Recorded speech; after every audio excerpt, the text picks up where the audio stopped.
as African here in Nepal, guys, exploring the richest heritage of Nepal, the Kingdom Palace. Today we are in the Royal Palace, guys. Yeah, we are feeling like visiting the king, but king is no longer here, guys. But the heritage and the history is still alive.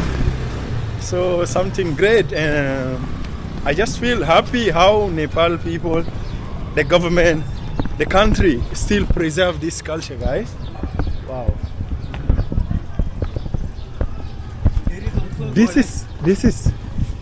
is also a goddess inside it. It's called Siddhi Lakshmi. Siddhi Lakshmi. Yeah. And the temple is? Pastalle.